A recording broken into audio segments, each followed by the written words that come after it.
I mentioned a moment ago, I was driving home from school, boys in the car the other day, and my oldest son, Daniel, started to tell me about a dream he had had the previous night. Okay? Nothing unusual about that.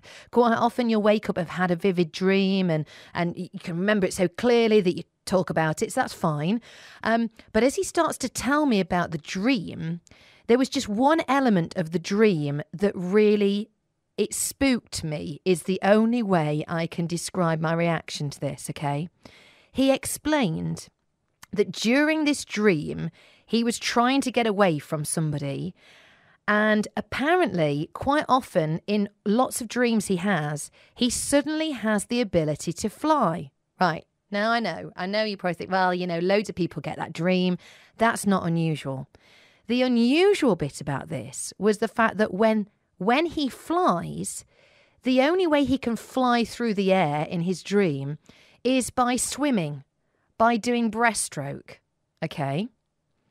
And he said he was describing this to me, as he's trying to swim through the air, he's having to use all his strength to do, I'm doing breaststroke now just to prove it, do breaststroke just to pull himself through the air, okay? What was spooky about this? I've been having that exact same thing happen in my dreams since I was a little girl. You see? I'm not alone. Is that not spooky? So, I mean, I know certain things we pass on to our children, certain genetics, so there's certain mannerisms even that they have and think, wow, that's so me. How did there's a lot of things that our children will kind of do things and you think, well, that's miraculous, isn't it? But to have got an element of a dream that I've been having since I was a little girl, that's a bit weird, isn't it? We're going to talk about dreams. I want to understand the meaning of dreams. I want to know if you have a recurring dream, if you have a similar thing that happens in your dreams as well, the flying thing, whatever it might be. I've got my dream man on the show. It's Ian Wallace. Good afternoon. Sally, thank you for that introduction. I thought you might like that. Yes.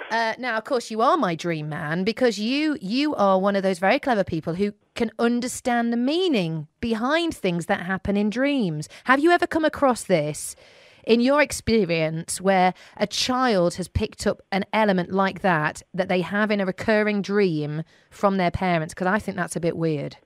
Yeah, so it sounds quite weird, Sally, but in my career of over 35 years and around about 200,000 dreams that I've analysed, then it's quite a common experience for people to have this, particularly people who are emotionally connected at quite a profound level.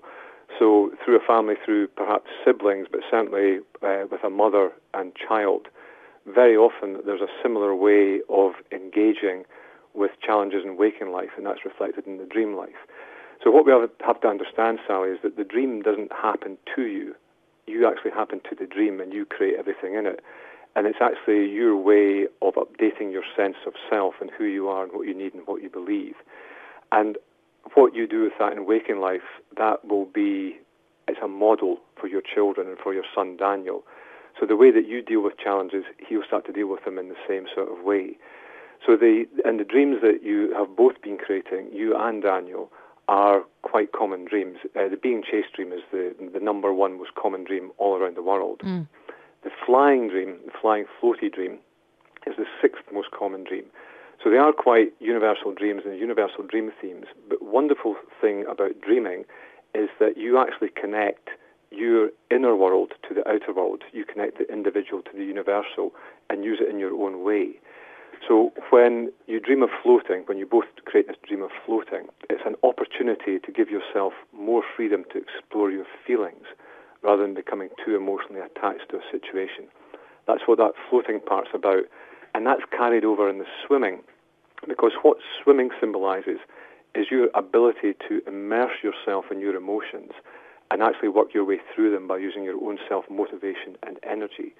So what both you and Daniel are doing are encountering emotional situations in waking life because you're both probably very instinctive and very creative and intuitive. And the way that you work through them is not by waiting for other people to sort things out for you, but by being self-motivated and actually engaging with what's happening and understanding it and making value from it.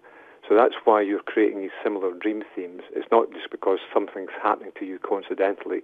You're actually using the same behavioural patterns to work through them. Well, actually, that all sounds very positive because I was starting to think, well, you mentioned about the flying and the floating and the kind of the emotional side of things, and I thought, are you going to tell me now that basically the way me and my son deal with things that happen in life is by swimming away as fast as we can? No, because you're not actually doing it, because you're actually taking action in the dream. Yeah. And anything that you create in a dream is an aspect of your own self, Sally. So when Daniel dreams that he's being chased, whatever is pursuing him is an aspect of his own character. And people think the chase dream is really scary, but the way that I work with dreams is not to go there, ooh, dreams, they're so scary and mysterious and weird. I just work with language and imagery. So we have this word in our language, pursuit, and a pursuit is a chase. It's you chasing something or being chased, but it's also something that you're really drawn to or fascinated by in waking life. It's something you want to do. So when Daniel creates that dream of being chased, there's some pursuit in waking life that he is really engaged with and connected with, but he's just experiencing a few frustrations around it.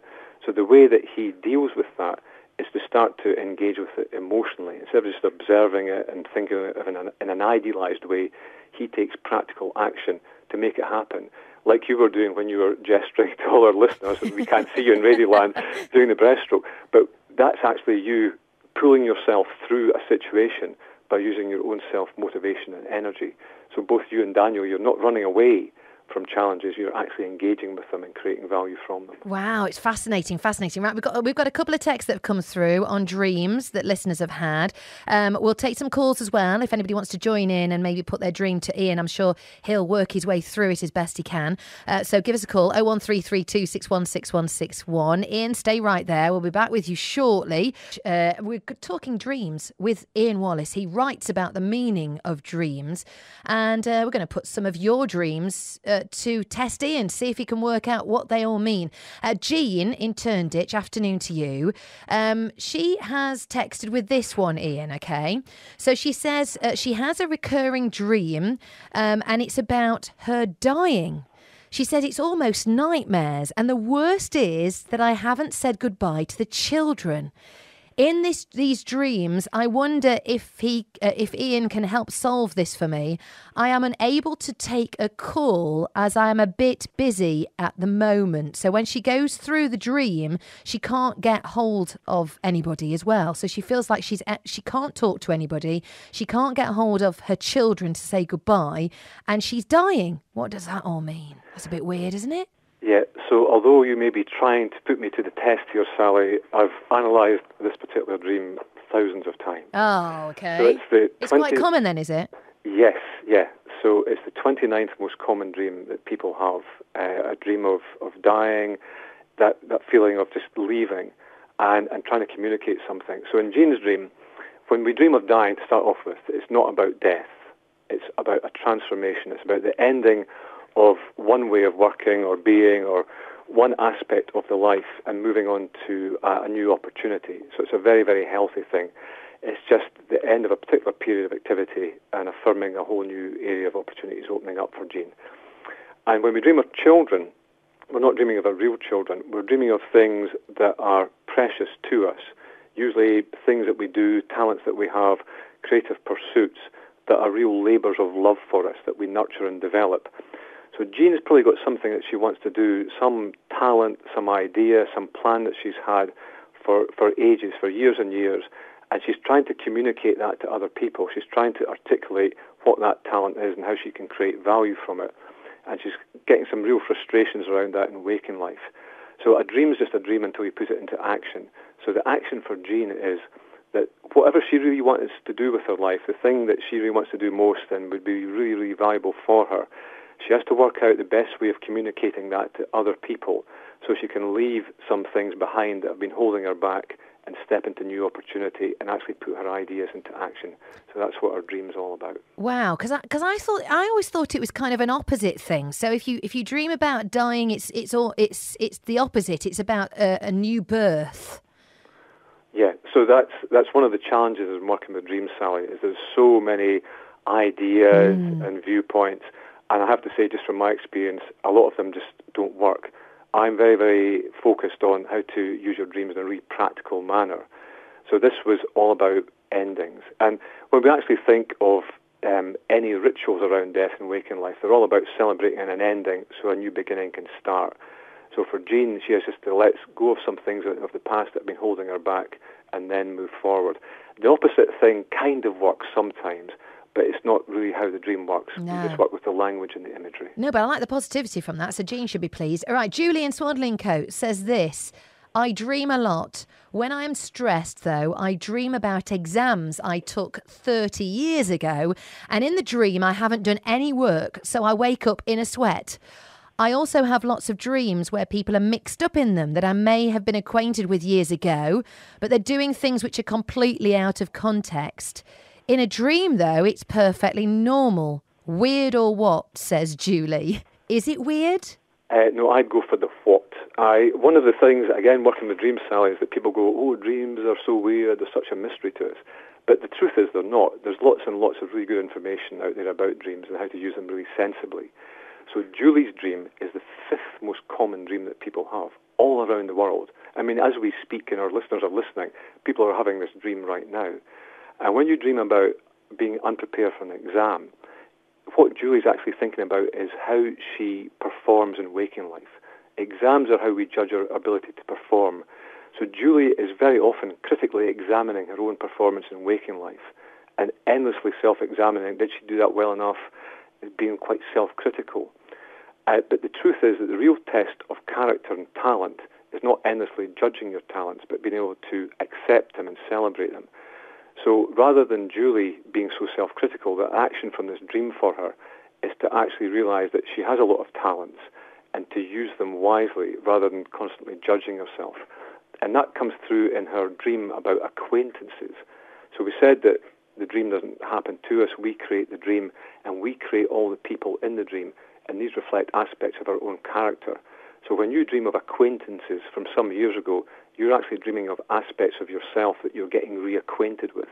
So there's maybe someone that Julie knew that she's dreaming about who was very confident, or they were very, very good at what they did, or maybe they were really funny, or maybe they were really competent, or maybe they had a particular skill. And now Julie is becoming reacquainted with that characteristic of herself, and she's realizing that she can do the same thing, that she can have that confidence and that understanding and that awareness.